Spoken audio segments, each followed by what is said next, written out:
పూర్వ చరిత్రకారులు, శాస్త్రవేత్తలు పరిశోధించి వారు నిరూపించిన కొన్ని నిజ సత్యాలను గురించి చెప్పి ఆయన ఎందుకు గొర్రెల యొక్క పశువుల పాకలో జన్మించి ఉన్నాడు, ఆ యొక్క ఉద్దేశమును గురించి చెప్పి ఈ యొక్క కూటమును నేను ముగించాలని ఆశపడుతున్నా.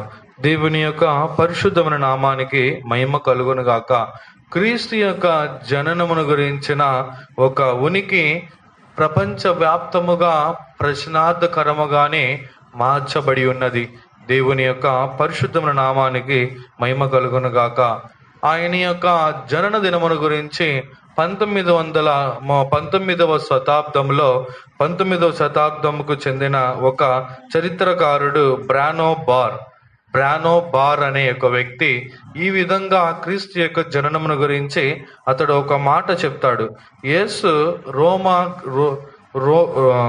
గ్రీకు రోమన్ తత్వజ్ఞానం ద్వారా ప్రభావితం, ప్రజల యొక్క వాళ్ళ మానసిక ఆవిష్కరణ ద్వారానే ఈ యొక్క క్రీస్తు యొక్క జననం అనేది జరిగింది. వాస్తవానికి చెప్పాలంటే కొత్త నిబంధన అన్నది ఒక పురాణమే గాని అది వాస్తవిక ఆధారాలతో లిఖింపబడలేదని బ్రానో బార్ అనే ఒక వ్యక్తి యేసు యొక్క జననం గురించి ఇలాగ ప్రస్తావించాడు.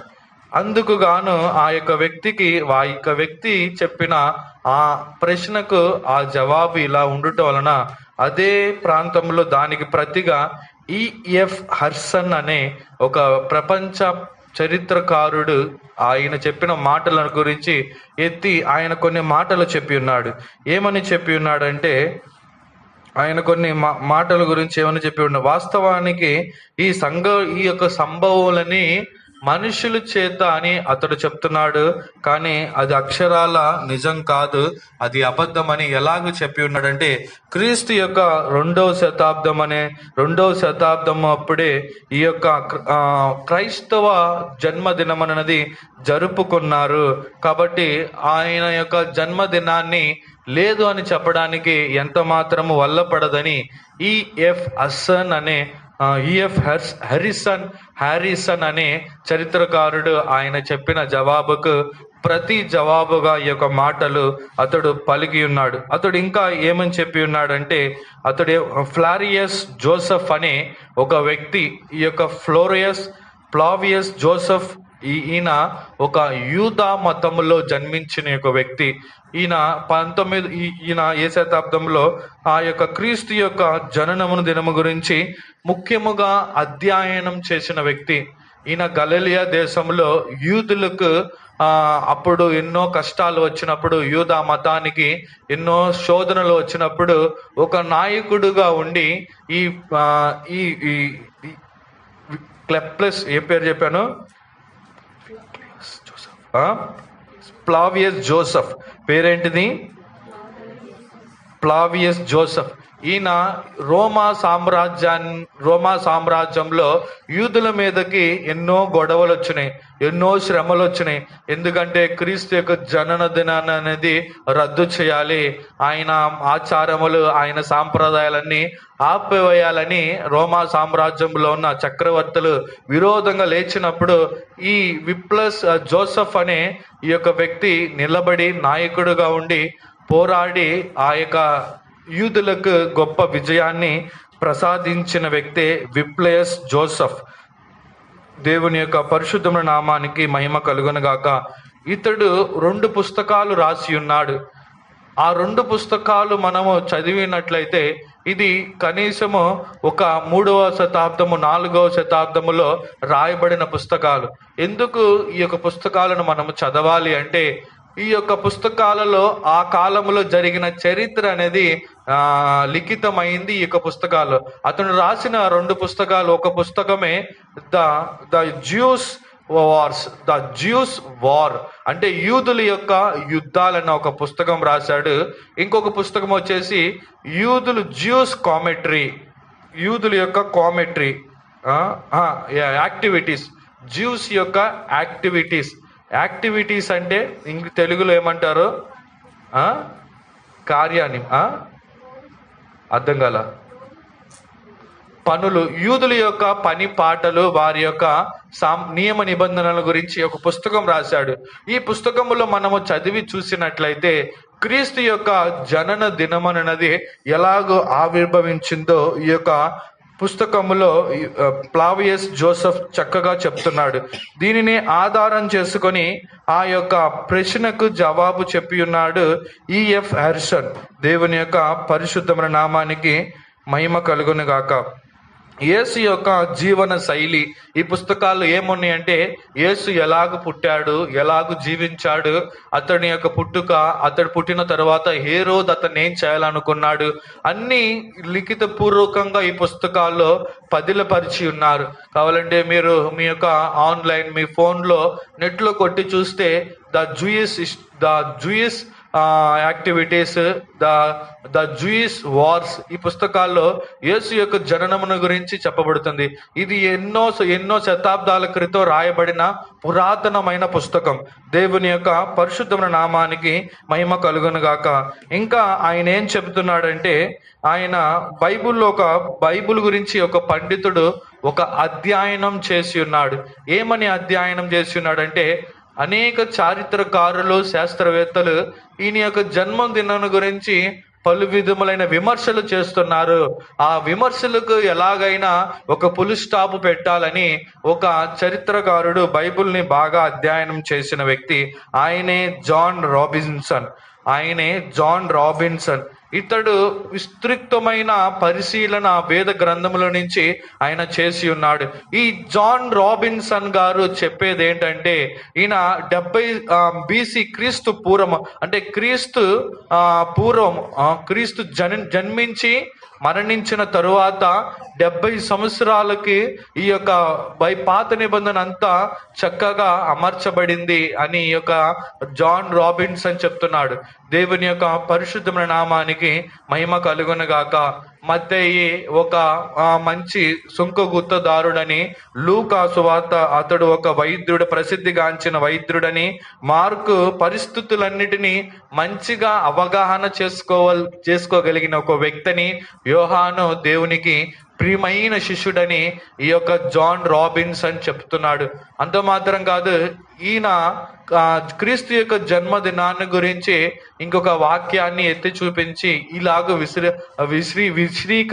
విశ్రీకరించి ఉన్నాడు. 1 యోహాను 1 పత్రిక 2 వచనాలు చదవండి. 1 యోహాను 1 అధ్యాయం 2 వచనాలు.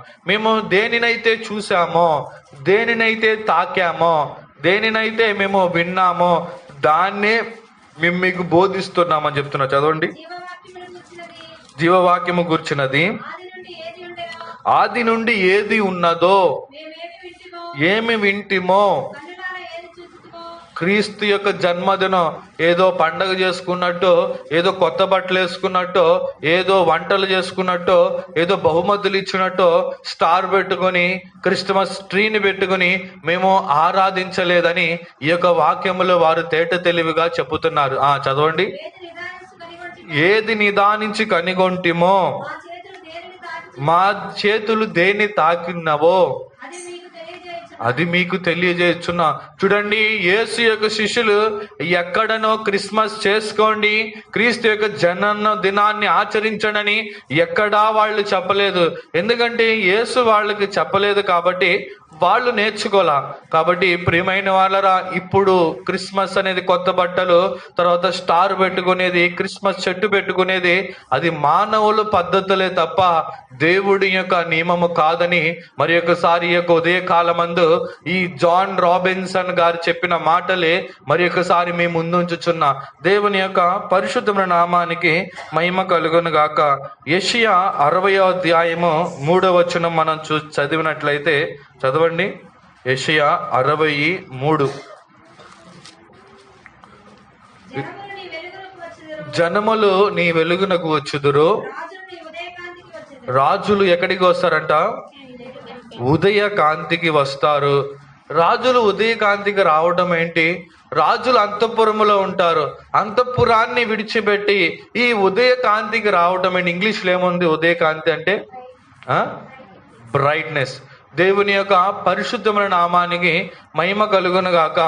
అంతఃపురములో ఉండే వసతులను విడిచి, అంతఃపురములో ఉండే ఆ సుఖ సౌకర్యాలను విడిచి ఈ ఉదయ కాంతికి ఎందుకు రాజులు రావాలి, అసలు ఈ యొక్క ఉదయ కాంతి దేనికి సాదృశ్యముగా ఉన్నది అని చరిత్ర ఆ యొక్క ఉదయ కాంతిని గురించి ఎలాగ ప్రస్తావిస్తున్నారో ఖగోళ శాస్త్రవేత్తలుగా పిలువబడుతున్న కొంతమంది ఈ యొక్క ఉదయ కాంతిని గురించి కొన్ని కార్యాలు ప్రస్తావించినట్లుగా చరిత్ర మనం నేర్పించుచున్నది. దేవుని యొక్క పరిశుద్ధమైన నామానికి మహిమ కలుగును గాక. చూడండి, మీ అందరికీ తెలుసు, ఒక ప్యాలెస్ లో అన్నీ ఉంటాయి. ఆ ప్యాలెస్ నుంచి సకల విధములైన సౌకర్యాలతో నిండి ఉంటుంది ప్యాలెస్. కానీ ఇప్పుడు ప్యాలెస్ నుంచి విడిచిపెట్టి ఎక్కడికి వస్తున్నారు రాజులు? ఎక్కడికి? ఉదయ కాంతికి వస్తున్నారు. ఈ యొక్క ఉదయ కాంతి అనేది మీ మైండ్ లో పెట్టుకోండి. ఇది ఎలాగ వచ్చింది, ఈ కాంతి, ఈ వెలుగు ఎలాగ వచ్చిందో మీకు చెప్తా. దేవుని యొక్క పరిశుద్ధమైన నామానికి మహిమ కలుగును గాక. 2వ మత్తయి సువార్త 2వ అధ్యాయము 7వ వచనం చదవండి. జ్ఞానులు ఆ నక్షత్రాన్ని చూసి ఆ యేసుని వెంబడించగలిగి ఉన్నారు. దేవుని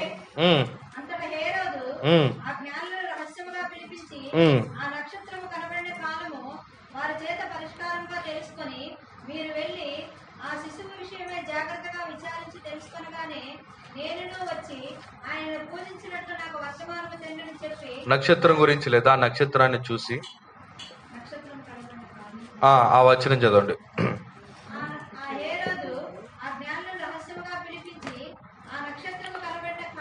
ఆ నక్షత్రము కనబడిన కాలము వారి చేత పరిష్కారముగా తెలుసుకొని మీరు వెళ్ళి దేవుని యొక్క పరిశుద్ధమైన నామానికి మహిమ కలుగును గాక. ఈ యొక్క నక్షత్రమును గురించి పండిత వర్గములలో విపరీతమైన చర్చ ఆ కాలంలో జరిగింది. దేవుని యొక్క పరిశుద్ధమైన నామానికి మహిమ కలుగును గాక. ఈ చర్చ మూలముగా, ఈ నక్షత్రం యొక్క ఉదయకాంతి యొక్క వెలుగు మూలముగా ఆ యొక్క పండితులు కొంతమంది కొన్ని అభిప్రాయాలు వెల్లడి చేసి ఉన్నారు. ఆ యొక్క అభిప్రాయాలలో ఒక 2 అభిప్రాయాలను గురించి, 2 లేదా ఒక 3 అభిప్రాయాలను గురించి చెప్పి ఆ యొక్క నక్షత్రం, ఆ ఉదయ కాంతి ఎలాగా వచ్చినదో మీకు చెప్తా. దేవుని యొక్క పరిశుద్ధమైన నామానికి మహిమ కలుగును గాక. ఒక నక్షత్రం సూపర్ నోవా. ఈ నక్షత్రం, ఒక నక్షత్రం ఉంటుంది, ఎన్నో నక్షత్రాలు. ఆ నక్షత్రాలను లెక్క పెట్టడానికి ఎన్నో సంవత్సరాలు పడుతుంది. ఆ సంవత్సరాలు పట్టేదానికంటే ఆ నక్షత్రాలలో ఒక 2-3 నక్షత్రాల గురించే ఈ పండితులు వారి యొక్క అభిప్రాయాన్ని వెల్లడించి ఉన్నారు. సూపర్ నోవా నక్షత్రం ఇది ఎలాగుంటదంటే, ఇది ఎంతగానో మహిమతో ప్రకాశిస్తూ ఉంటది. ఈ యొక్క నక్షత్రాలు కూడా విస్ఫోటనం జరుగుతుంది. విస్ఫోటనం అంటే తెలుసా? విస్ఫోటనం అంటే తెలుసా? ఏంటిది? పేలటం. కొన్ని నక్షత్రాలు అనేవి ఒకటి గుద్దుగా ఉండడం వల్ల అవి పేలుతాయి. అవి పేలినప్పుడు దాని యొక్క మహిమ, మెరుపులు అనేది ఎంతగానో ప్రతిజ్వలిస్తాయి. అటువంటి సందర్భములలో ఈ యొక్క నక్షత్రం పేలినప్పుడు కొన్ని అభిప్రాయాలు వాళ్ళు ఏం చెప్తున్నారంటే, ఇది విస్ఫోటనం చేసినప్పుడు ఎక్కువ కాలం ఆ నక్షత్రం అనేవి కనబడవు. కానీ యేసుని చూపించిన నక్షత్రం ఎన్నో దినాల వరకు అది అలాగే ఉంది. అంటే ఇది సూపర్ నోవా నక్షత్రం కూడా కాదని శాస్త్రవేత్తలు తెలియపరిచి ఉన్నారు. సూపర్ నోవా నక్షత్రం అప్పుడే బ్లాస్ట్ అయిపోయి అది కనబడకుండా పోతుంది. కానీ యేసుని చూపించిన నక్షత్రం మాత్రం వాళ్ళు తీసుకెళ్లేంత వరకు అది ఎన్ని దినాలు అనేది లెక్క అయితే రాయలేదు. దేవుని యొక్క పరిశుద్ధమైన నామానికి మహిమ కలుగును గాక. 2వ నక్షత్రం పేరు హోలీ తోకచుక్క. 2వ నక్షత్రం గురించి వాళ్ళు ఇలాగ చెప్తున్నారు, ఇది హోలీ తోకచుక్క అయి ఉండవచ్చు అని వాళ్ళు అంటున్నారు. కానీ ఈ యొక్క హోలీ తోకచుక్క ఎప్పుడు కనిపెట్టారంటే BC, అంటే క్రీస్తు జన్మించి 5వ శతాబ్దం వచ్చినప్పుడు, 5వ శతాబ్దంలో ఎవరు కనిపెట్టారంటే చైనా వాళ్ళు వారి చరిత్ర పుస్తకంలో మేము హోలీ తోకచుక్కను మేము చూసామని వాళ్ళు రాసుకున్నారు. ఈ హోలీ తోకచుక్క 76 సంవత్సరాలకు ఒక్కసారి అది కనబడుతుంది. మీరు కూడా తోకచుక్క చూసి ఉండవచ్చు. తోకచుక్కలు చూసారు ఎప్పుడైనా? తోకచుక్క చూసిన ఒక చేతులు పైకెత్తండి. నేను తోకచుక్క చూశాను. చూడలేదా? అది అప్పుడప్పుడు మినుకు మినుకు మెరుస్తూ ఉంటది, అది కదులుతూ ఉంటది కూడా. దేవుని యొక్క పరిశుద్ధమైన నామానికి మహిమ కలుగును గాక. క్రీస్తు శకం అంటే క్రీస్తు జన్మించిన తర్వాత 5వ శతాబ్దంలో ఆ హోలీ తోక చుక్కను గురించి చైనా శాస్త్రవేత్తలు వారి యొక్క చరిత్ర గ్రంథాల్లో రాసుకుంటున్నారు. అంటే ఈ యొక్క శాస్త్రవేత్తలు ఏమంటున్నారు, ఇది సూపర్ నోవా కాకపోతే ఖచ్చితంగా హోలీ తోక చుక్కే, ఈ నక్షత్రం యేసు జన్మించినప్పుడు వెలిసింది ఇదే అని కొందరు అభిప్రాయపడుతున్నారు. కానీ కొంతమంది ఏమంటున్నారు, అది 76 సంవత్సరాలకు ఒక్కసారి వస్తుంది, ఇది క్రీస్తు పూర్వం 5వ శతాబ్దంలో వచ్చింది కాబట్టి ఇది క్రీస్తు జన్మించినప్పుడు వచ్చిన ఈ యొక్క నక్షత్రం ఇది కాదని వాళ్ళు తేల్చి చెప్పి ఉన్నారు. దేవుని యొక్క పరిశుద్ధమైన నామానికి మహిమ కలుగునగాక. అంత మాత్రం కాదు, 5వ శతాబ్దం నుంచి 76 సంవత్సరాలు అంటే సుమారు 6వ శతాబ్దంలో మళ్ళీ వచ్చింది. దేవుని యొక్క పరిశుద్ధమైన నామానికి మహిమ కలుగును గాక. 3వదిగా ప్రపంచ ప్రఖ్యాతిగాంచిన శాస్త్రవేత్తలైన జోహనెస్ క్లెప్లర్ 16వ శతాబ్దంలో 1607లో ఆయన ఈ క్రీస్తు యొక్క పుట్టిన నక్షత్రం గురించి మంచిగా అధ్యయనం చేశాడు. ఆయన అధ్యయనం చేసి కొన్ని కార్యాలు వెల్లడించాడు.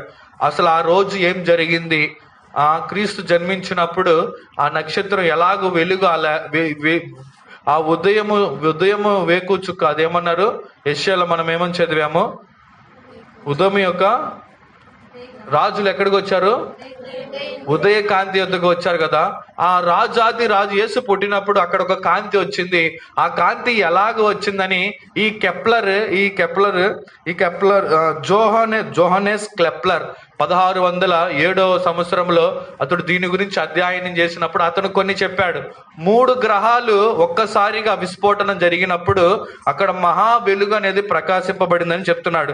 బృహస్పతి, శని, అంగారకుడు ఈ 3 గ్రహాలు కూడా ఒకే కోణంలో వచ్చి బ్రహ్మాండంగా అది వెలిగింపబడినందువలన ఈ యొక్క వెలుగు అనేది వచ్చిందని ఆ యొక్క జోహనెస్ క్లెప్లర్ తేట తెలివిగా చెప్తున్నాడు. ప్రియమైన జనమా, చూడండి, క్రీస్తు యొక్క జనన దినమును గురించి, ఆ నక్షత్రం గురించి పూర్వపితరులు ఎంతగానో ప్రయాసపడ్డారు. కానీ ఏమీ తెలియక ఒక స్టార్ పెట్టుకుని అదొక మూఢ ఆచారంగా వాళ్ళు భావిస్తున్నారు. అది బృహస్పతి, శని, అంగారకుడి యొక్క విస్ఫోటనం, అది క్లాషెస్ అయినందువలన గొప్ప వెలుగు వచ్చింది. ఆ వెలుగే వాళ్ళకి దారి చూపించని జోహనెస్ క్లెప్లర్ చెప్తున్నాడు. దేవుని యొక్క పరిశుద్ధమైన నామానికి మహిమ కలుగును గాక. ఈ జ్ఞానులు 3 వస్తువులు తీసుకెళ్లారు. ఏమేం వస్తువులు తీసుకెళ్లారు? ఏంటిది? బంగారము, సాంబ్రాణి. అంతకుముందు వాళ్ళెవరు? జ్ఞానులు, ఆ ప్రాంతములోని జ్ఞానం పొందుకున్నవారు. అటువంటి జ్ఞానుల యొక్క జ్ఞానం అనేది వారిని ఆ యొక్క స్థలానికి తీసుకెళ్లేదండి. వాళ్ళు తెలిసిన కార్యాలను వారిని యేసు యొద్దకు తీసుకెళ్లేదండి. ఆ నక్షత్రం మాత్రమే వారిని యేసు యొద్దకు తీసుకువెళ్ళింది. యేసు యొద్దకు వెళ్ళినా కానీ వాళ్ళు తమ యొక్క జ్ఞానాన్ని ప్రాముఖ్యత చేయలా, ఆ యొక్క శిశువుని ఘనపరిచారు. ఎందుకంటే ఈయన యూదులకు రాజని వారికి గ్రహింపు వచ్చింది. ఈ యొక్క దినాల్లో అనేక క్రైస్తవులు యేసే నిజమైన దేవుడని వాళ్ళు నమ్మట్లా. కొంతమంది యెహోవాను నమ్ముతారు, కొంతమంది యేసును మాత్రమే నమ్ముతున్నారు, కొంతమందిని పరిశుద్ధాత్మను మాత్రం నమ్ముతున్నారు. కానీ ఈ యొక్క పెంతెకోస్తు సంఘములో, ఐక్యతలో, సహవాసములు స్థిరపరిచిన వారు త్రిత్వ దేవుణ్ణి వారు నమ్ముతారు. దేవుని యొక్క పరిశుద్ధమైన నామానికి మహిమ కలుగునగాక. జ్ఞానులు వారి యొక్క జ్ఞానాన్ని వాళ్ళు ప్రాముఖ్యత ఇవ్వాల. అదే దేవుడు ఏం చెప్తున్నాడు, మీరు ఈ దారిలో వెళ్ళవద్దు, తిరిగి వేరే దారిలో వెళ్ళండి అని చెప్పారా లేదా? ఎందుకని చెప్పాడు? వచ్చిన దారిలో ఎందుకు వెళ్ళకూడదని చెప్పాడు దేవుడు? ఎందుకు వెళ్ళకూడదని చెప్పాడు? ఇక్కడ జ్ఞానుల గురించి మనం తెలుసుకోవాల్సింది ఏంటంటే, దేవుని మాటకు వాళ్ళు లోబడ్డారు. ఎవరి మాటకు లోబడ్డారు? కొంతమంది కొంత తెలుసు అనుకోండి, మాకు అన్నీ తెలుసు, ఎవరు మాకు చెప్పాల్సిన అవసరం లే అన్న ధీమాతో ఉంటారు. కానీ తూర్పు దేశపు యొక్క జ్ఞానులు దేవుణ్ణి అంగీకరించి ఉన్నారు. ఎలాగా? దేవుని యొక్క మాట విన్నారు. వారు ఎంతో జ్ఞానమును సంపాదించి ఉండవచ్చు, ఎంతో చదివి ఉండవచ్చు. ప్రియమైన జనమా, ఈ యొక్క స్థలములో కూర్చున్న నీవు కూడా ఎంతో చదువుకున్న వాడుగాను ఒక ఉన్నతమైన స్థానములో నీవు కనబడి ఉండవచ్చు. నీ జ్ఞానమో, నీ చదువో, నీ విద్యో, నీ ఆస్తో, నీ అంతస్తో నిన్ను యేసు యొద్దకు చేర్చలేదు. కానీ దేవుని యొక్క మాటకు నీవు లోబడినట్లయితే ఆయన మాటే నిన్ను ఆ యొక్క స్థలానికి చేరుస్తుంది. దేవుని యొక్క పరిశుద్ధమైన నామానికి మహిమ కలుగును గాక. ఈ 3 వస్తువులకి 3 ఆత్మీయ అర్థములు కలవు. బంగారం అనగా దైవత్వాన్ని సాదృశ్యంగా చెప్పవచ్చు. బంగారాన్ని దేనికి? దైవత్వాన్ని. సాంబ్రాణిని దేనికి సాదృశ్యం అంటే ఆరాధనకు సాదృశ్యం. సాంబ్రాణి దేనికి సాదృశ్యం? బోళం అనేది దేనికి సాదృశ్యం అంటే ఈ యొక్క బోళం అనేది ఆయన స్వస్థతకు సాదృశ్యం. దేనికి? దేవుని యొక్క పరిశుద్ధమైన నామానికి మహిమ కలుగును గాక. 2:12 దేవుని యొక్క మాట వారు విన్నారు. వారి జ్ఞానాన్ని వాళ్ళు నమ్ముకోలే. ఈ కాలంలో చదువుకున్న వాళ్ళు చూడండి, వాళ్ళ చదివే వాళ్ళకు దేవుడుగా మారిపోతున్నారు. మాకు అన్నీ తెలుసని వాళ్ళు భావిస్తున్నారు. కానీ ఈ యొక్క జ్ఞానులైతే వాళ్ళు జ్ఞానులుగా ఉన్నప్పటికీ దేవుని యొక్క మాట విన్నారు. దేవుని యొక్క మాట విని చదువుకున్న వారు కూడా దేవుడును నమ్మాలి అని నిరూపించారు. పెద్ద పెద్ద శాస్త్రవేత్త చదువుకున్న వారు చూడండి, దేవుడు లేడంటారు. ఏమంటారు? దేవుడు లేడు. సైన్స్ స్టూడెంట్స్ ముఖ్యంగా ఎవరు అంటారంటే సైన్స్ స్టూడెంట్స్ అంటారు. ఏ స్టూడెంట్స్? సైన్స్ స్టూడెంట్స్ అంటే ఏ సబ్జెక్ట్ వస్తుంది? సామాన్యం అంటే మ్యాథ్స్, ఫిజిక్స్, కెమిస్ట్రీ. ఇదే సైన్స్ స్టూడెంట్స్. ఎంపీసీ, బైపీసీ చేసే వాళ్ళే సైన్స్ స్టూడెంట్స్. ఈ సైన్స్ స్టూడెంట్స్ ఏమంటారంటే వాళ్ళు చదువుకున్న చదువును చదివి దేవుడే లేడు, ఏం లేడు, దేవుడే లేడు. కానీ ఆ సైన్స్ స్టూడెంట్సే బైబిల్లో దేవుని మాట విన్నారు. అంటే చదువుకున్న వాళ్ళు కూడా దేవుని నమ్ముతారు. అంటే తత్వ శాస్త్రం తెలిసిన వారు కూడా దేవుడు నిజమైన దేవుడని ఈ జ్ఞానుల మూలంగా మనం తెలుసుకోవచ్చండి. ఎంతో మంది పేరు ప్రసిద్ధి ప్రఖ్యాతులు గాంచిన ఎంతో మంది శాస్త్రవేత్తలు యేసే నిజమైన దేవుడని ఆయన వారి యొక్క పరిశోధన ముగింపులో వారు చెప్పి ఉన్నారు. వారి గురించి ఒక 2 గురించి చెప్పి నా యొక్క మాటలను ముందుకు కొనసాగిస్తా. దేవుని యొక్క పరిశుద్ధ నామానికి మహిమ కలుగును గాక. ఖగోళ శాస్త్రజ్ఞులు అంటే ఎవరు? చెప్పు బుడ్డి చెప్పు. ఖగోళ శాస్త్రజ్ఞులు అంటే ఎవరు? ఆస్ట్రాలజిస్ట్. ఎవరు? విశ్వాన్ని పరిశోధించేవారు. ఎవరు? సరే, మీ పిల్లలు మంచిగా కష్టపడి ప్రైవేట్ స్కూల్లో చదివిస్తున్నారు కాబట్టి మీ పిల్లల్ని ఒక క్వశ్చన్ అడుగుతా. ఒకవేళ మీరు కూడా తెలిసి చెప్పొచ్చు. ఫస్ట్ చంద్రుడి మీద అడుగుపెట్టిన వ్యక్తి ఎవరు?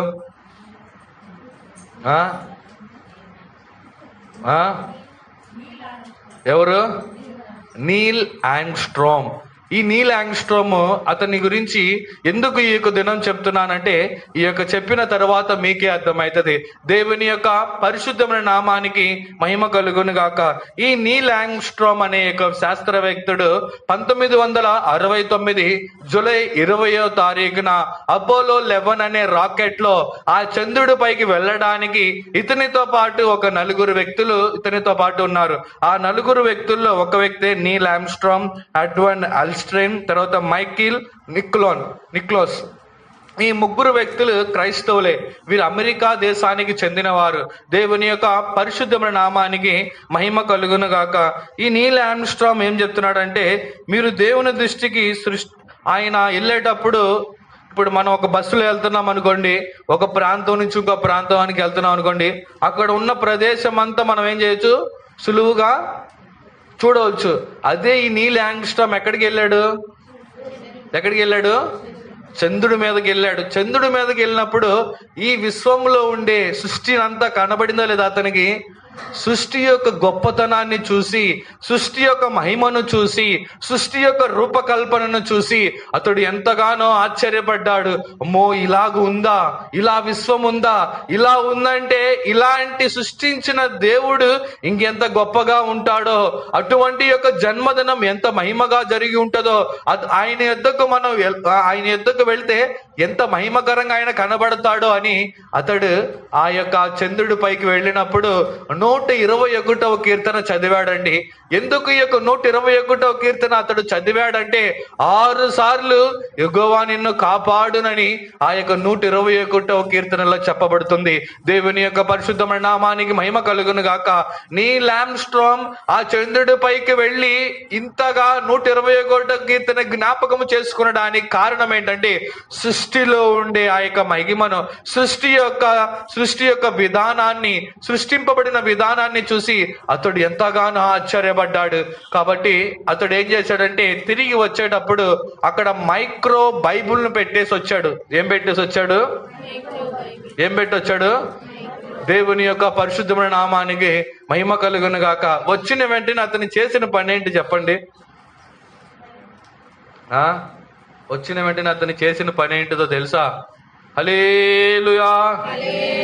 మీరు చంద్రుడి మీదకి వెళ్ళలేరు, వెళ్ళిన వారి గురించి చెప్తుంటే మీరు అలాగా నిర్లక్ష్యంగా ఉండొద్దు. ఎప్పుడన్నా చంద్రుడి మీదకి వెళ్ళారా మీరు? ఆలోచన వచ్చినా, ఆశ వచ్చినా కానీ అది కాని పని, అవునా కదా? కానీ చంద్రుడి మీదకు కూడా వెళ్ళిన వ్యక్తి ఏం చేశాడంటే తిరిగి వచ్చిన తరువాత తన యొక్క ఆ యొక్క శాస్త్రవేత్తగా ఉండకుండా రాజీనామా చేసేసి సువార్త ప్రకటించాడు. హల్లెలూయా. తత్వజ్ఞాని, విశ్వాన్ని పరిశీలించి పరీక్షించే జ్ఞానము కలిగిన జ్ఞానవంతుడు ఇప్పుడు యొక్క యేసు యొక్క మాట వింటున్నాడా లేదా? వింటున్నట్టు మాత్రం కాదండి, యేసు గురించి అతడు చెప్తున్నాడు. దేవుని యొక్క పరిశుద్ధమైన నామానికి మహిమ కలుగును గాక. అంత మాత్రం కాదు, 2వ శాస్త్రవేత్త ఆయనే జేమ్స్ బి ఇర్వన్. ఈయన 1971లో రెండవసారి చంద్రుడి మీదకి వెళ్ళే ఒక గొప్ప అవకాశం ఇతనికి వచ్చింది. ఇతడు ఏం చేశాడంటే అక్కడ ఉన్న రాళ్లను, అక్కడ ఉన్న మట్టిని భూమి మీదకి తీసుకొచ్చి ఉన్నాడు. దేవుని యొక్క పరిశుద్ధమైన నామానికి మహిమ కలుగును గాక. తీసుకుని వచ్చి ఏం చేశాడంటే ఈ యొక్క మొదట చేసిన శాస్త్రవేత్త చేసినట్లే ఇతడు కూడా తన యొక్క డ్యూటీకి రాజీనామా చేసి ఈ ఆంధ్ర, ఈ తెలంగాణలో కూడా సేవ చేశాడు. తెలుసా ఆయన ఏమంటాడంటే ఆయన అందరూ అభిమానిస్తున్నారు, ఆ వ్యక్తిని అందరూ అభిమానిస్తున్నారు. ఎందుకంటే ఈ వ్యక్తి ఆ చంద్రమండలానికి వెళ్ళాడు, ఇతని కాళ్ళు అక్కడ పాదాలు పెట్టాడు, కాబట్టి ఇతడు గొప్పవాడుగా భావిస్తున్నారు. అందరూ ఆయన ఎక్కడ కనబడితే అక్కడ ఆయన సన్మానాలు చేయటం, ఆయన ఘనపరచడం చేస్తుంటే ఆయన ఈ విధంగా చెప్పాడు, ఏమండి, మనుషుడు ఆ యొక్క చంద్రమండలం మీద అడుగు పెట్టడం కాదండి, ఆ మనుషుణ్ణి సృష్టించిన సృష్టికర్త ఈ భూమి మీద అడుగు పెట్టడమే గొప్పతనం అన్నాడు. హల్లెలూయా. దేవుని యొక్క పరిశుద్ధమైన నామానికి మహిమ కలుగును గాక. చూడండి, శాస్త్రవేత్తలు, జ్ఞానులుగా ఉన్నవారు యేసు యొక్క గొప్పతనాన్ని గురించి ఈ విధంగా వర్ణిస్తున్నారు. అంత మాత్రం కాదు, రోమపత్రిక 2వ అధ్యాయము 23వ వచనం చదవండి. రోమా 2:23 త్వరగా. ధర్మశాస్త్రమందు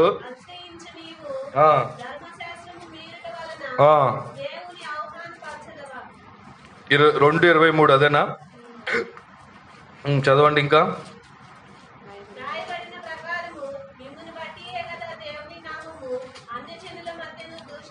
మిమ్ములను బట్టియే కదా ఎవరి మధ్య దూషింపబడుతుంది?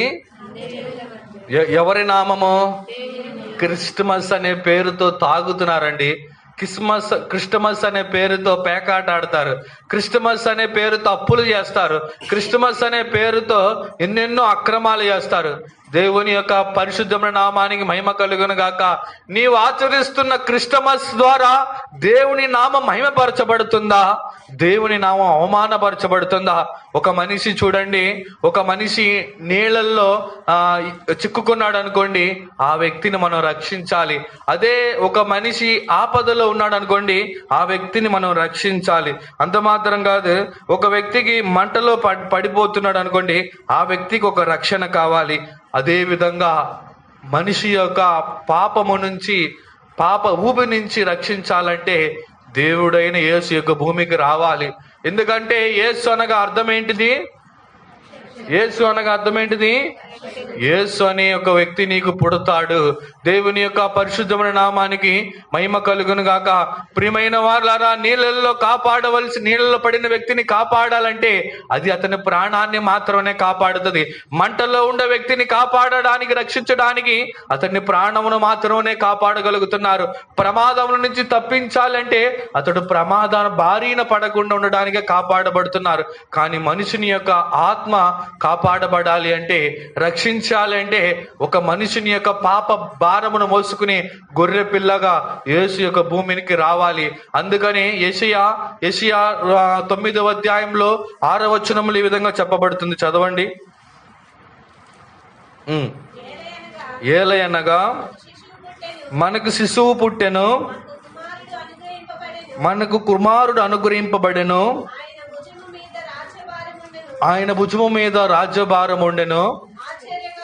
ఆశ్చర్యకరుడు, ఆలోచనకర్త, బలవంతుడైన దేవుడు, నిత్యుడగు తండ్రి, సమాధానకర్త, అధిపతి అయిన అతనికి పేరు. హల్లెలూయా. ఈ వాక్యాన్ని మీరు నిదానించి పరిశీలిస్తే మనిషి యొక్క పుట్టుకు ప్రారంభం నుంచి మనిషి యొక్క మరణం వరకు, మరణము తరువాత కూడా కావాల్సిన అన్ని ఈ వాక్యములో ఈ యొక్క పుట్టిన బిడ్డకు ఆ యొక్క పేర్లు ఇవ్వబడుచున్నది. దేవుని యొక్క పరిశుద్ధమైన నామానికి మహిమ కలుగును గాక. కాబట్టి ప్రియమైన వాళ్ళరా, మరి ఒకసారి ఆ వాక్యం చదువుతారు, వినండి. ఏలయనగా మనకు శిశువు పుట్టెను, మనకు కుమారుడు అనుగ్రహింపబడెను, ఆయన భుజం మీద ఏముందంట? ఎక్కడ పెట్టుకున్నాడంట? భుజం మీద. యేసు ఏం మోసాడు భుజం మీద? రాజ్యభారము కాదండి, సిలువను మోసాడు. ఏం మోసాడు? రాజ్యములో ఉండే ప్రతి ఒక్క పాప భారములను భుజము మీద తన సిలువతో ఆయన ఏం చేశాడు? మోసుకుని ఉన్నాడు. మనుషుని యొక్క పాపము ప్రత్యాత్తాపము ఒకే ఒక యేసు ప్రభు తప్ప వేరే ఎవరి ద్వారా కలగదని, ఆయన ద్వారా కలగాలి అంటే ఆయన ఈ భూమి మీదకి ఒక మనుషుడుగా ఈ భూమి మీదకి జన్మిస్తే, మానవ అవతారం ఎత్తితేనే మనుషుల యొక్క పాపం అనేది ఆయన భరించగలడని ఈ వాక్యంలో మనం అర్థం చేసుకోవాలి. ఇంకా ఆయన ఎలాంటి వాడంట? ఆశ్చర్యకరుడు. రెండవది, నీకు ఈ పుట్టినప్పుడు కాడి నుంచి నువ్వు చనిపోయేంత వరకు నువ్వు నడుచుకోవాలి, నువ్వు ఎలాగ ఎదగాలి, నువ్వు ఎలాగ చదవాలి, ఎలాగ ఉద్యోగం చేసుకోవాలి, ఎలాగ నీ వైవాహిక జీవితంలో నువ్వు ముందుకు సాగాలని చెప్పి నీకు ఆలోచన చెప్పడానికి ఆయన భూమి మీదకి వచ్చి ఉన్నాడు. బలవంతుడు. నీవు వ్యాధిలో ఉన్నప్పుడు, నీ కుటుంబ సమస్యలు ఎక్కువైపోతున్నప్పుడు, నీవు గర్భములో ఉన్నప్పుడు, నువ్వు చిన్న పిల్లవాడుగా ఉన్నప్పుడు, నీవు ముసలివాడుగా ఉన్నప్పుడు, బలహీనుడుగా ఉన్న మనుషుణ్ణి బలపరచడానికి యేసు యొక్క భూమి మీదకు జన్మించి ఉన్నాడు. ఆయన ఎలాంటి వాడంట? నిత్యుడకు తండ్రి. అంటే ఈ భూమి మీద మాత్రం కాదు, మనిషి చనిపోయిన తరువాత ఒక నిత్యం ఉంది. ఆ నిత్యములో కూడా ఒక తండ్రి నీకు అవసరం. శరీర ప్రకారమైన తండ్రి పుట్టి, పెంచి, చదివించి, ఉద్యోగం ఇప్పించి, వివాహం మాత్రం చేస్తాడు. తర్వాత ఏమైపోతాడు? ఆయన ఏమైపోతాడండి? ఏమైపోతాడు? చనిపోతాడా? బ్రతుకుంటాడా?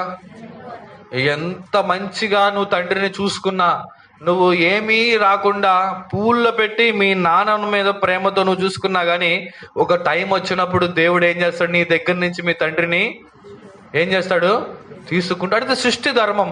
కానీ అదే తండ్రి నీకు నిత్యములో తోడుగా ఉండాలి అంటే నీకు ఒక తండ్రి కావాలి. అందుకే యేసు ఏం చెప్తున్నాడంటే, భూమిలో మీకు ఎవరూ తండ్రి ఉండకూడదు, నేనే మీకు ఏంటిది? తండ్రిని. కాబట్టి ప్రియమైన వాళ్ళరా, మీకు నాకు ఒక తండ్రి కావాలి. తండ్రి కావాలంటే తండ్రి రూపంలో, మనుషుని రూపంలో భూమికి రావాలి. అందుకని ఆయన నిత్యుడైన తండ్రిగా కనబడుతున్నాడు. ఇంకా ఆయన ఎలాంటి దేవుడు అంట? పుట్టిన పిల్లలకే సమాధానం ఉండట్లా తెలుసా? వాళ్ళ చేతిలో ఉన్న చాక్లెట్ లాగేసుకుంటే ఏం చేస్తున్నారు? వాళ్ళు ఏం చేస్తున్నారు? ఏడుస్తున్నారు. ఇంకొక పిల్లోడైతే ఫోన్ తీసుకుంటే వాడు గంతులేసి కింద వండుకొని అటుపక్క ముఖం తిప్పుకున్నాడు. అన్నం తినరా అంటే అన్నం తిండంట. స్కూల్కి వెళ్ళరా అంటే స్కూల్కి వెళ్ళడంట. తర్వాత బట్టలు వేసుకొని నేను వేసుకోను ఏమంటున్నాడు చూడండి. అతనికి సమాధానం లేదు. పుట్టిన పిల్లవాడు మొదలుకొని వృద్ధాప్యమందు మరణ అవస్థలో ఉండే మనిషినికి సమాధానం కలిగించడానికే సమాధానకర్త అయిన దేవుడుగా ఈ భూమి మీదకి యేసు ఏం చేశాడు? అవతరించి ఉన్నాడు. చూడండి, యేసు ఆయన ఎంత తెలివిగా ఆయన మనుషుడుగా ఉండి కోపపడలేదండి. ఆయన కోపపడినట్టు ఎక్కడైనా ఉందా? కొంతమంది తెలివి కలిగిన వారు ఏం చెప్తారంటే, మరి దేవాలయంలో పడింది ఏంటిదండి అంటారు.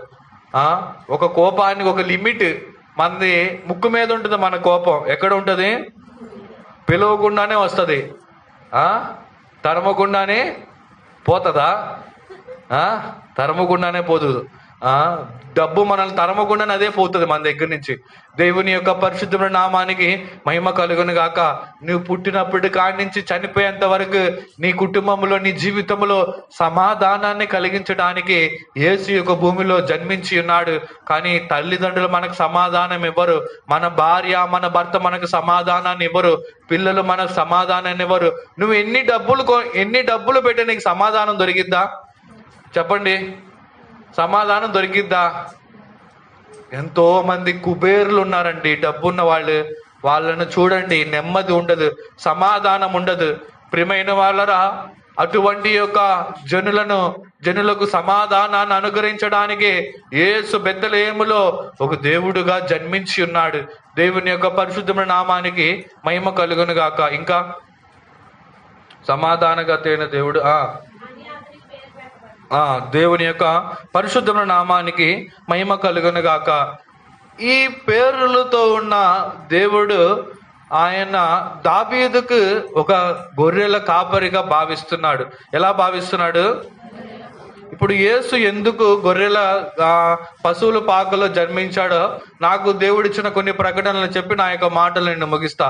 దేవుని యొక్క పరిశుద్ధమైన నామానికి మీరు అనొచ్చు కదా, ఆ కాలంలో హాస్పిటల్స్ లేవా?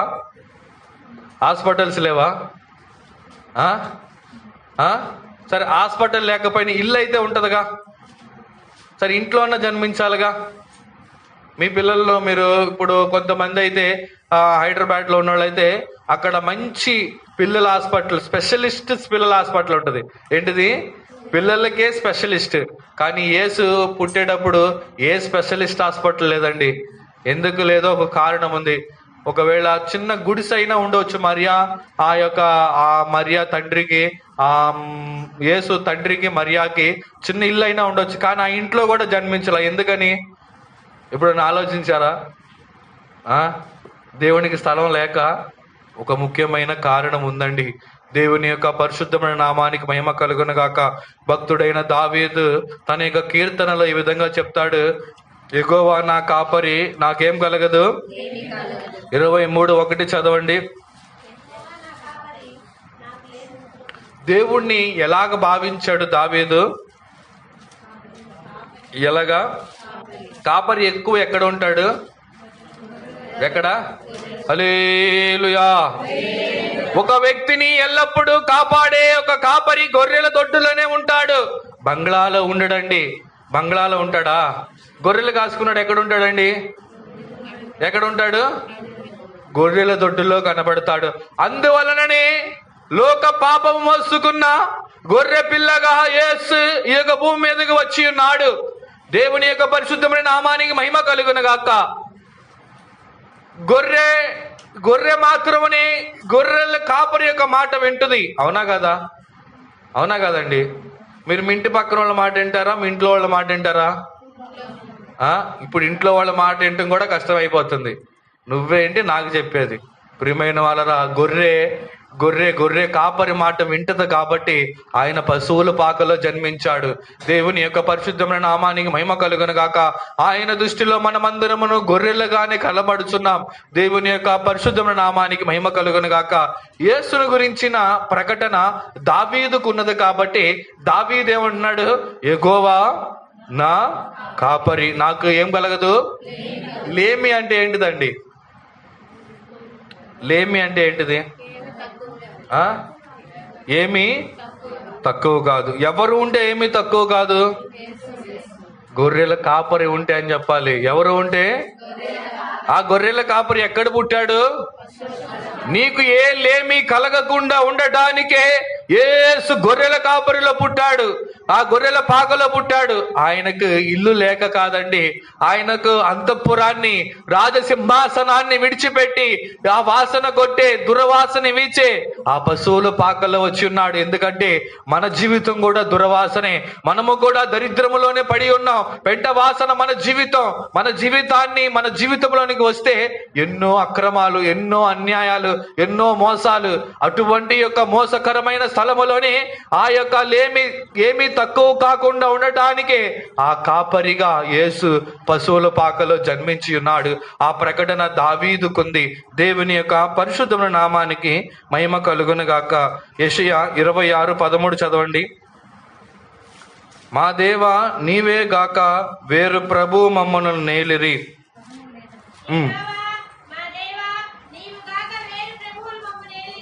నీవు గాక ఎవరు వెళ్తున్నారు? వేరే ప్రభువులు, వేరే కాపరులు. ఈ కాపరులే మనకు తెలియకుండా మనల్ని మోసం చేసేవాళ్ళు. వారికి తెలియకుండా వారు మోసపోయేవారు. నేనే దేవుణ్ణి, నాలో దేవుడు ఉన్నాడు అని చెప్పి ఎక్కడ పడితే అక్కడ వాళ్ళు చెప్పుకుని తిరుగుతున్నారు. ప్రియమైన వాళ్ళరా, నిన్ను ఏలాల్సింది ఆ పశువుల పాకలో జన్మించిన గొర్రెల కాపరిగా ఉన్న యేసే నిన్ను ఏలాలి. నిన్నైనా నన్నైనా ఏలితేనే మనకేమీ తక్కువ కాకుండా ఉంటది. నిన్ను ఎవరు ఏలుబడి చేస్తున్నారు? నీ భర్త నిన్ను ఏలుబడి చేస్తున్నారా? నీ భార్య నిన్ను ఏలుబడి చేస్తుందా? లేదంటే నీ తోటి వారిని నిన్ను ఏలుబడి చేస్తున్నారా? మనలను ఏలుబడి చేయాల్సింది ఎవరు? పశువుల పాకలో జన్మించిన గొర్రెల కాపరేని యేసు మాత్రమని. దేవుని యొక్క పరిశుద్ధ నామానికి మహిమ కలుగును గాక. మత్తయి సువార్త 5:14-15 చదవండి. మీరు లోకమునకు వెలుగై ఉన్నారు.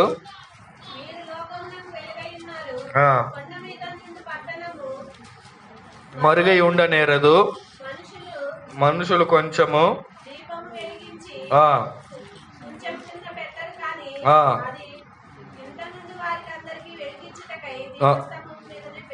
అవునండి, దీపస్తంభం మీద. ఇప్పుడు ఇక్కడ ఒక లైట్ పెడితే అందరు కనబడుతుంది. ఆ లైట్ యేసు. అందుకని అందరు కనబడాలి. మేము క్రైస్తవులని అందరు చెప్పుకోవడానికి ఏం చేస్తున్నారంటే క్రిస్మస్ని ఆరాధిస్తున్నారు. ఏం చేస్తున్నారు? కానీ వాళ్ళు ఆరాధించే ఆరాధనలో క్రీస్తు లేడు. వారి పొగడతలు, వారిని పొగడాలి, మంచిగా ఎగరాలి, గంతాలి, కేకులు కొయ్యటం, ఇవన్నీ వారిని బయలుపరుస్తున్నారు. వారు ఆరాధించే దేవుణ్ణి బయలుపరచట్లా.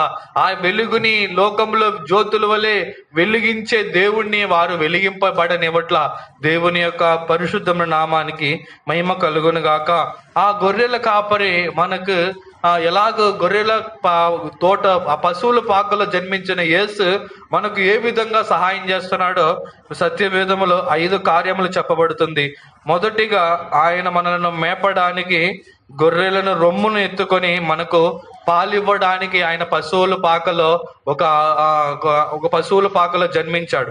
చదవండి యెషయా 40:11. యెషయా 40. ఆయన ఎందుకు గొర్రెల కాపరిగా ఉన్నాడు అంటే ఆయన పశువుల పాకలో ఉండి గొర్రెలను కాచే కాపరిగా ఉండడానికి కారణం ఆ గొర్రెలను ఎలాగ మేపాలి, ఆ గొర్రెలకు ఎలాగ పాలు ఇవ్వాలని ఒక ఉద్దేశం చిన్న వయసు నుంచే దేవుడు నేర్చుకోవాలని ఆయన ఆ పశువుల పాకలో అక్కడ జన్మించడానికి దేవుడు అనుమతించాడు.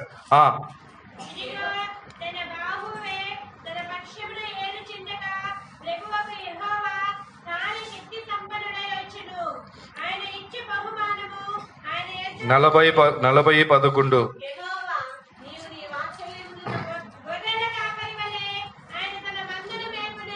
ఆయన ఏం చేస్తాడంట? మందను మేపుతాడు. ఇక్కడ మంద ఎవరండి? ఎవరు? ఆ మంద. ఈ మందను తీసుకెళ్ళి ఎక్కడ చేర్చాలి? ఎక్కడ? గొర్రెల దొడ్లో చేర్చాలి. గొర్రెల దొడ్లో చేర్చాలంటే అసలు దాని గురించి తెలియాలంటే యేసు అక్కడ ఉండాలి కదా. ఇప్పుడు నేను మార్కాపురం గురించి నాకు తెలియాలంటే నేను ఇక్కడ ఉండి తిరగాలి. తిరిగితేనే నాకేమవుతుంది? ఇక్కడ పలానా ఉంది, ఇక్కడ హై స్కూల్ ఉంది, ఇక్కడ పోస్ట్ ఆఫీస్ ఉంది, ఇక్కడ పోలీస్ స్టేషన్ ఉంది, ఇక్కడ హైకోర్టు ఉంది, ఇక్కడ కోర్టు ఉంది, ఇటు వెళ్తే బస్ స్టాండ్ ఉంటుంది, ఇక్కడికి వెళ్తే రైల్వే స్టేషన్ ఉంటుంది. నాకు ఎప్పుడు తెలిసిద్దండి? ఒకటి మీరు చెప్పినప్పుడు, రెండు నేను తిరిగి చూసినప్పుడు. ఈ గొర్రెల మందల గురించి, ఈ గొర్రెల గురించి తెలుసుకోవడా ఒక ఉద్దేశంతోనే యేసుని యొక్క పశువుల పాకలో జన్మించడానికి దేవుడు అనుమతించాడండి. కొంతమంది వితండవాదం చేస్తారు. మీ దేవుడు గొప్పవాడైతే ఎందుకు ఆయన స్థలం లేదా? ఆ తొట్లోనే ఎందుకు ఉండాలి అని ఒక వితండవాదం చేస్తారు. అప్పుడు మీరు వారికి చెప్పాలి, మందను మేపాలంటే ఆయన ఒక గొర్రెల కాపరిగా ఉండాలి కదండి. ఆ మందను తిరిగి పశువుల పాకలోకి కదండి తీసుకొచ్చేది.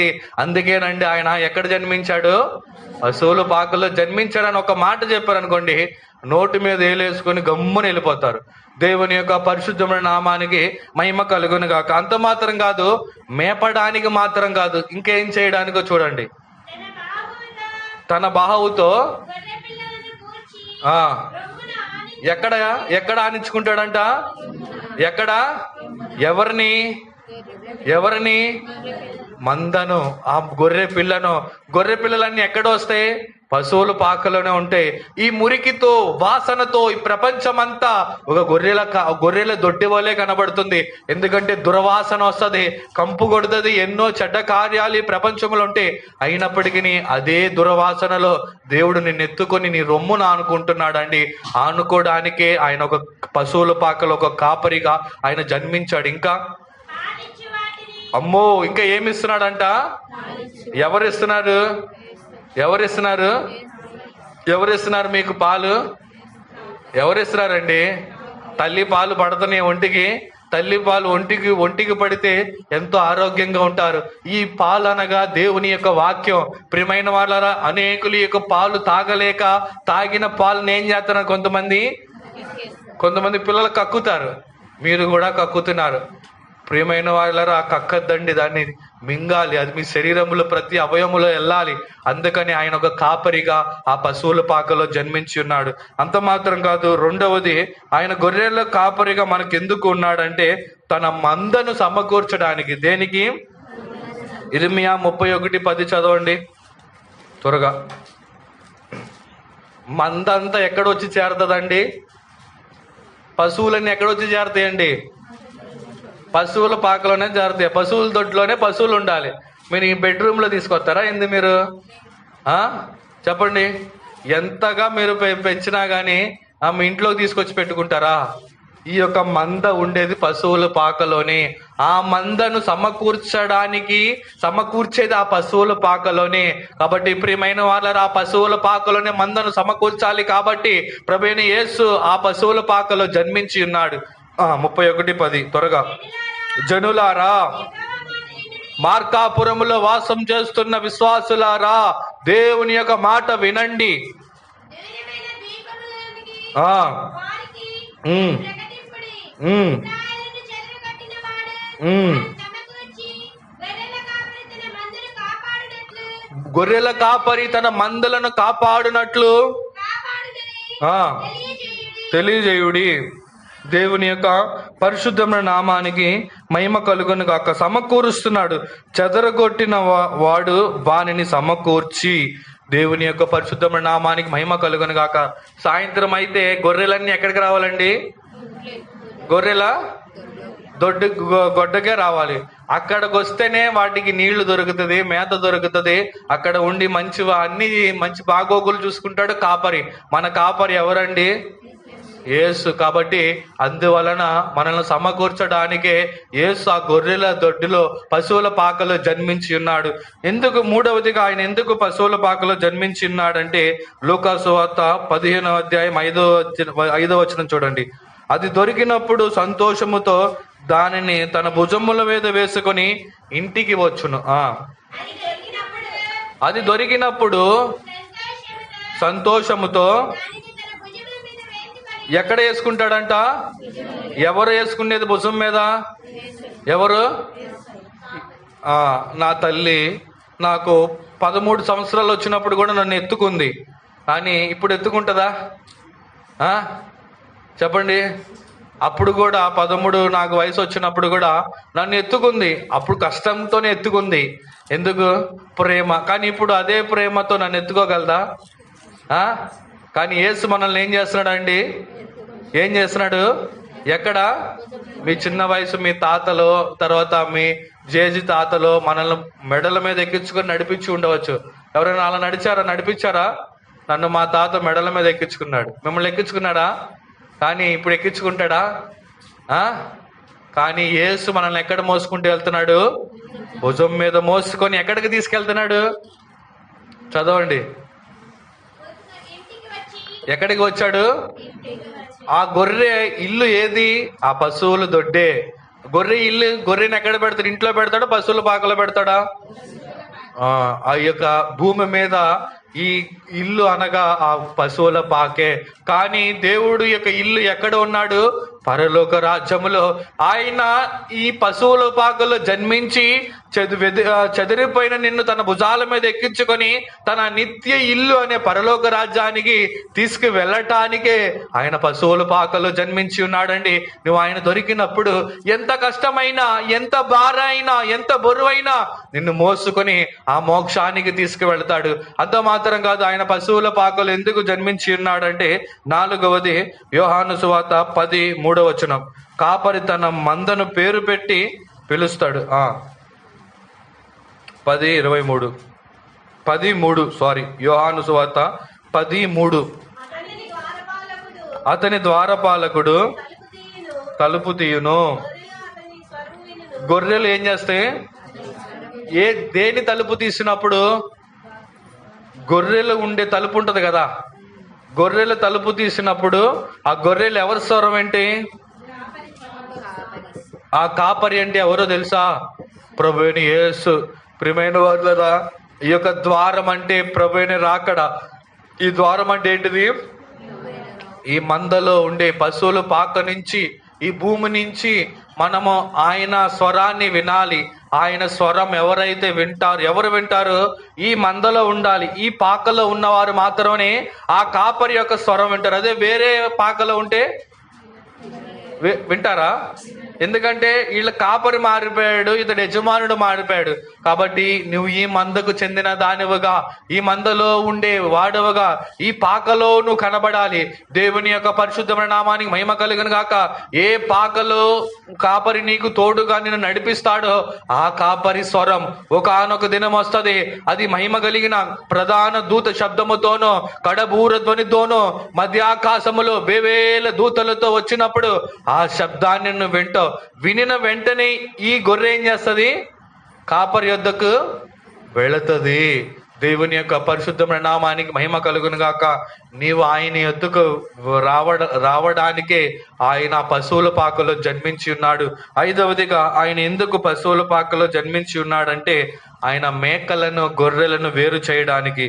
25వ అధ్యాయము మత్తయి 32, 25-32 త్వరగా. దేవుని యొక్క పరిశుద్ధమైన నామానికి మహిమ కలుగునుగా. సమస్త జనమును ఆయన ఎదుట పోగు చేయబడుదురు. గొల్లవాడు మేకల నుండి గొర్రెలను వేరుపరిచినట్లు ఆయన వారిని ఏం చేస్తాడు? వేరుపరిచి కుడివైపున గొర్రెలను, ఎడమ వైపున మేకలు. దేవుని యొక్క పరిశుద్ధమైన నామానికి మహిమ కలుగును గాక. ప్రియమైన వాళ్ళరా, గొర్రెలకు మేకలకు తేడా తెలియాలి అంటే తనకు చిన్న వయసు నుంచే ఆ పశువుల పాకల్లో ఉండే ఆ పద్ధతులు, ఆ నియమాలు, గొర్రెలు ఎలా ఉంటాయి, మేకలు ఎలా ఉంటాయి అని అక్కడ ఉంటేనే తెలుస్తుంది. కాబట్టి మేకలు అనగా దుష్టులు. అందువలననే ప్రియమైన వాళ్ళరా, గొర్రెలు ఎవరో మేకలు ఎవరో తెలుసుకోవడానికి యేసు ఆ పశువుల పాకలో జన్మించి ఉన్నాడు. ఆయన వేరుపరుస్తాడు. ఆయన గొర్రెలుగా ఉన్న నిన్ను నన్ను కుడి ప్రక్కన ఉంచుతాడు. కాబట్టి 2 నిమిషాలు కళ్ళు మూసుకోండి. యేసు ఈ యొక్క 5 విధములైన కారణముల చేత ఆ యొక్క పశువుల పాకలో జన్మించి ఉన్నాడు. ఇప్పుడైనా అర్థమైందా? యేసుకు స్థలం లేదా? యేసుకు రాజభోగం లేదా? యేసుకు అంతఃపురం లేదా? యేసుకు అందం లేదా? అన్నిటినీ మన కోసం ఒక గొర్రెల కాపరిగా, గొర్రెల కాపరి భుజాల మీద ఎత్తుకుంటాడు. గొర్రెల కాపరి మేపి పాలిస్తాడు. గొర్రెల కాపరి ఆ యొక్క గొర్రెలను మేకలను వేరు చేస్తాడు. గొర్రెల కాపరి అది దొరికినప్పుడు దాన్ని సంతోషంతో భుజాల మీద పెట్టుకొని ఆ ఇంటికి తీసుకుని వెళతాడు. ఈ యొక్క కారణముల నిమిత్తమే యేసు అక్కడ జన్మించాడండి.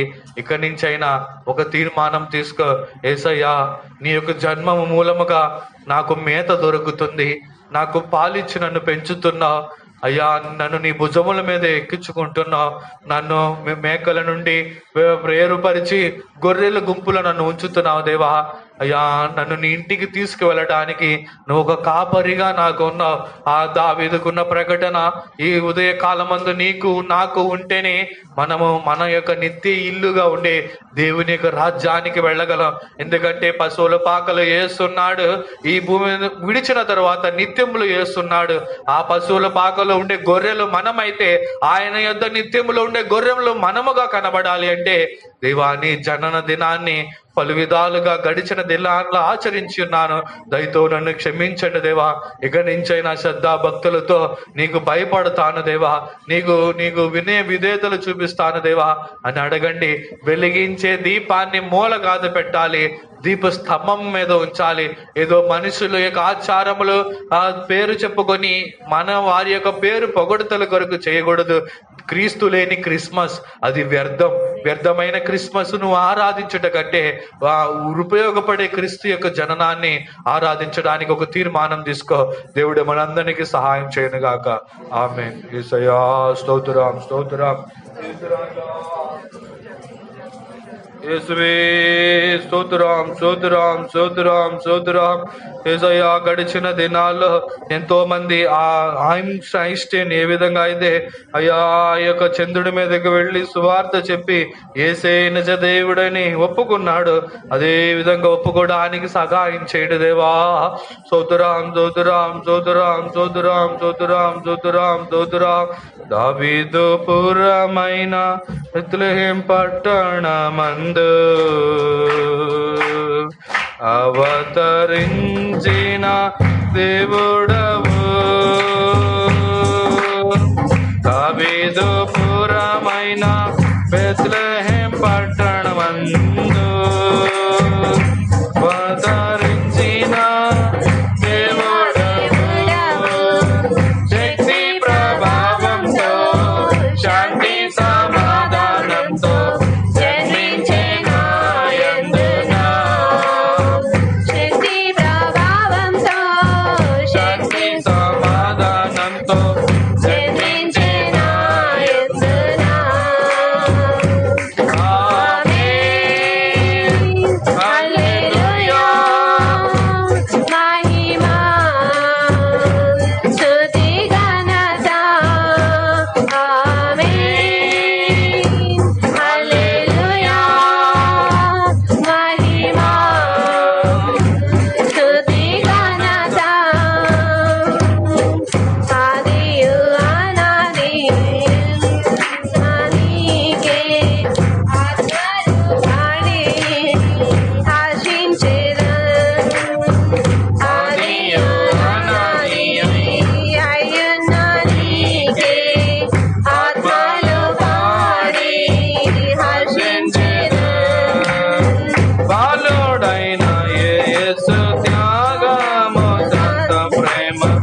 ఆమేన్ ఆమేన్ ఆమేన్ ఆమేన్ హల్లెలూయా. దేవుడే మన యొక్క కూట ఆరంభము నుంచి కూట ముగించేంత వరకు తండ్రి అయిన దేవుడు గాను కుమారుడైన క్రీస్తు గాను ఆదరణకర్తగా ఉండి క్రీస్తు యొక్క జనన దినమును గురించిన సత్యములను చారిత్రాత్రి యొక్క నిజ స్వరూపములను దేవుడే మన యందుంచి మనకు తెలియపరిచిన కార్యముల కొరకు స్తోత్రించదము. హల్లెలూయా హల్లెలూయా హల్లెలూయా. ఆయన ఎందుకు పశువుల పాకలోనే ఆయన జన్మించాడు అంటే ఆయన పశువులకు ఒక కాపరిగా ఉన్నందువలన ఆ పశువుల పాకలో ఆయన జన్మించటం అనేది జరిగింది.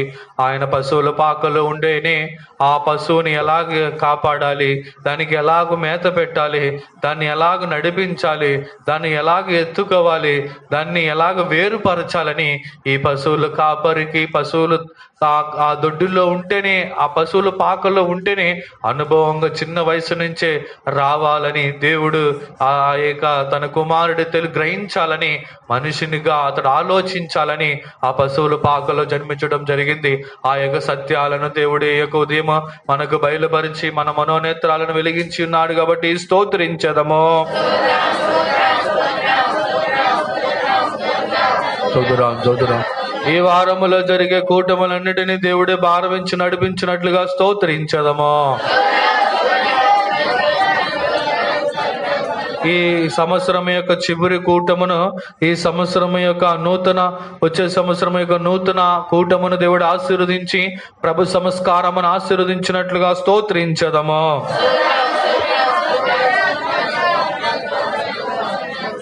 శనివారం సాయంత్రం ఇదే స్థలములో ప్రభు సంస్కార ఆరాధన ఉంటుంది. శనివారం సాయంత్రం ఇదే స్థలంలో ప్రభు సంస్కార ఆరాధన ఉంటుంది. బాప్తిసం తీసుకున్న వాళ్ళందరూ కనీసం 4 కూటాల్లో మీరు పాలు పొందాలి. దేవుడే ఈ యొక్క శుద్ధీకరణ కూటములను ప్రభు సంస్కార ఆరాధనను భారవించి నడిపించినట్లుగా స్తోత్రించదము. సోదరాం ఈ దినం చిల్డ్రన్ కన్వెన్షన్ యొక్క చివరి దినం. ఆ యొక్క సికింద్రాబాద్ సెంటర్ కన్వెన్షన్ గ్రౌండ్ లో ఈరోజు చివరి దినం. దేవుడి చివరి దినం కూటాన్ని శ్రీలంక కూటాలను దేవుడు ఆశీర్వదించినట్లుగా స్తోత్రించదము. సమస్త స్తుతి ఘనత మహిమ దేవునికి చెల్లించి స్తోత్రించదము.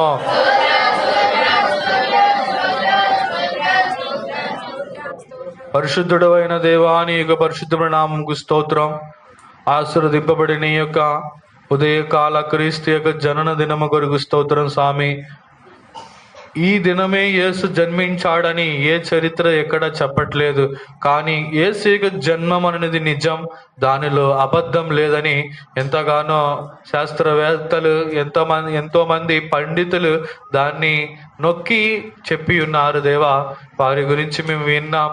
ఆ జ్ఞానులే యేసే నిజమైన దేవుడని వాళ్ళు నమ్మి ఉన్నారు తండ్రి. అదేవిధంగా మేము కూడా నమ్మి యేసుని విడిచిపెట్టకుండా ఆయన అడుగు జాడలో నడిచే భాగ్యం దయచేయండి. యేసు ఎందుకు గొర్రెల పాకలు పశువుల పాకలోనే జన్మించాడు అనే కొన్ని కార్యాలు, ఒక 5 విధములైన కార్యాల కొరకే ఆయన మా పశువుల పాకలో జన్మించాడని మీరు మాకు తెలియపరిచిన మాటల కొరకు స్తోత్రం. అయ్యా, మీరే సహాయించండి. మేము మీకు గొర్రెలుగా ఉండాలి, నీవు మాకు కాపరిగా ఉండాలి. అప్పుడే మాకు ఏమీ తక్కువ కాకుండా ఉంటుంది. మనిషిని యొక్క జీవితానికి, మానవుడికి ఏమీ తక్కువ కాకుండా ఉండాలని నీవు గొర్రెల పశువుల పాకలో ఒక కాపరిగా అవతరించి ఉన్నావు. ఆ ప్రకటన ప్రతి ఒక్కరికి దయచేయండి, మీరే సహాయించండి. ముందున్న భాగమంతి మీ చేతులకు సమర్పించుచు తగ్గించుకొనుచు యేసు నామములో అడుగుచున్నాం తండ్రి. హల్లెలూయా హల్లెలూయా హల్లెలూయా. స్తోత్రం. మీ భోజనం ఉంది, మీరు ఇంట్లో చికెన్ మటన్ చేసుకోవచ్చు, అది తర్వాత విషయం.